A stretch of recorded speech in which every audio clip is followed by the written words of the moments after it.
Hello friends! We're counting down to the holidays with 12 days of Christmas drawings. The goal of this mini-series is to kickstart a daily habit of painting in Procreate in a fun, low-pressure way. So I invite you to grab your pencil, get comfy, and draw along with me. Today, we're going to be painting these festive Christmas stockings. Let's first create a new canvas, and I have mine set to 4,250 pixels wide by 3,200 pixels tall at 300 dpi. These are essentially the dimensions of the iPad, so the canvas should fit your screen.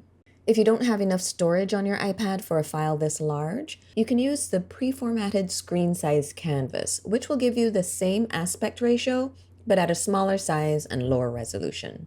I actually remembered to film the sketching process for this one, so here's a peek at how it came together. If you've been watching the series so far, you already know that I've been using the 6B pencil brush for all my sketches, and you can find that brush in Procreate's classic brush library. Of course, you're welcome to create your own version of this sketch, or you can skip the sketching process altogether because I created a template for you, which you can use as a guide for the painting. There's a link in the description for the free download. And I just want to mention, with the downloads, you'll also receive a color palette, which you can import directly into Procreate. The palette includes the base colors that I'll be using, but you'll often see me incorporate other colors as well. Feel free to add to or adjust the base palette as you see fit. If you drew your own sketch, make sure to turn down the opacity before we start painting.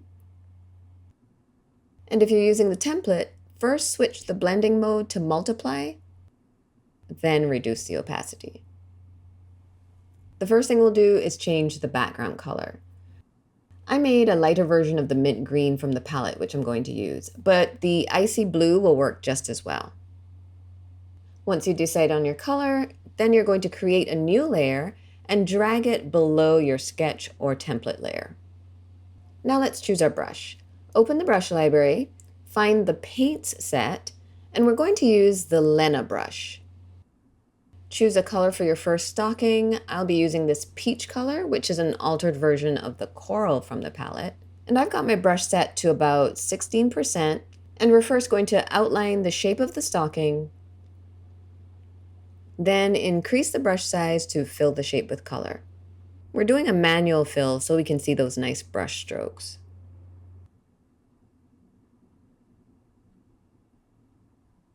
Now let's choose a color for the second stocking. I'm going to go with the red from the palette. I've created a new layer and we'll do the same here. Outline the shape, then fill with color.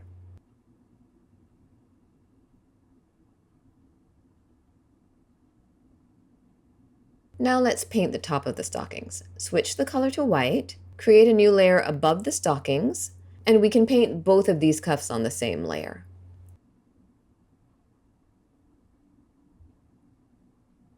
This brush is semi-transparent, so if the color below is showing through, just add a few more strokes to make it more opaque. Create a new layer, switch back to the red, and we're going to add the pattern on the first stocking. We're going to use the same approach that we used in the mittens tutorial, so draw the lines a bit wider than the stocking shape. And here we'll make sure the heel is a little larger as well. Same with these stripes and this section on the toe. Now go to that layer, reduce the opacity, switch to the eraser tool and make sure it's also set to the Lena brush. And also make sure you turn the sketch or template layer off. Now erase those lines that extend past the stocking shape. Of course, you can also use a clipping mask to achieve this, but I just wanted to show you a different approach. Turn the opacity back up on that layer and turn the sketch or template back on. Drop the brush size down quite a bit to paint the dashed lines for the stitches. I'm using the same red I used for the stripes, but you're welcome to use a contrasting color if you prefer. Paint the stitches on the toe as well. Now let's paint the pattern on the second stocking. Create another layer and choose the deep red from the palette, or whatever color you'd like. And we're essentially going to do the same thing here. Paint the stripes so they're wider than the stocking shape. I'm going for a really loose style with this painting, so I'm keeping my grip loose and my strokes light. But of course, you're welcome to take a different approach if this aesthetic doesn't work for you.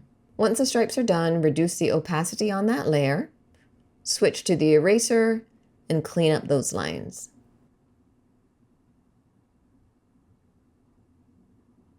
Now, turn the opacity back up on that layer, create a new layer, and choose another color. Since I went tone on tone with the red for the stripes, I think I'll choose a contrasting color for the other patterns. Go ahead and paint the remaining patterns in your second color. Again, I'm keeping my strokes nice and loose, and you're welcome to alter this pattern as well. Feel free to come up with a completely different design for your stockings if you'd like. I was going to paint the toe in a solid color, but I decided to add another row of these lines instead. Now, create a new layer and choose one of the greens from the palette. Then paint the string that the stockings are hanging from.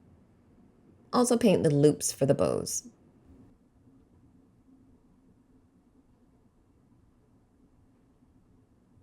Go back to the base layer for the first stocking and choose the same color you used on that layer.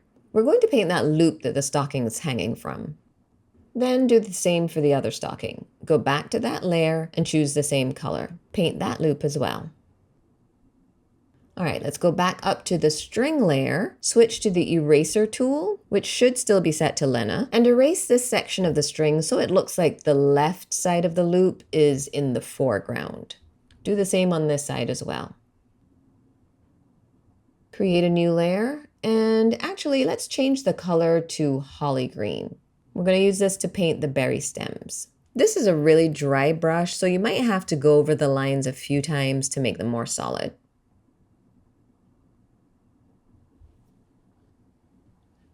Don't forget to paint this second branch.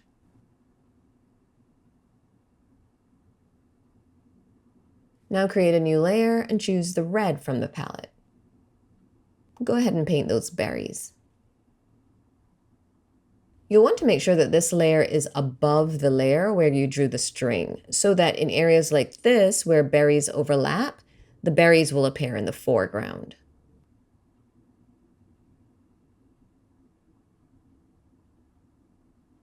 We've painted berries several times throughout the series, so I'm sure you know the drill by now. We're going to switch to the deep red and add a line of this darker color along one edge of each berry. Like I mentioned before, I'm using a really loose style for this painting, so I'm doing this on the same layer as the berries, but you could do this on a clipping mask layer instead. If you're not sure how to use a clipping mask, don't worry, I'll show you a little bit later in this video. Now switch to a color that's lighter than the red. I'm using the peach I used before, and add a small dot to each berry on the opposite side of the shadow. Create a new layer and we're going to paint the leaves. Choose a green. You can use the light green from the palette, or you can choose a different shade of green if you prefer. And you're just going to follow the shape of the leaves and fill with color. Again, make sure this layer is above the string layer so that the leaves will be in the foreground. When you're done painting those leaves, go to the palette panel and make a darker version of whatever green you were just using. Create a new layer above the leaves and make it a clipping mask. We're just going to add a few strokes to the lower section of each leaf for a bit of value contrast.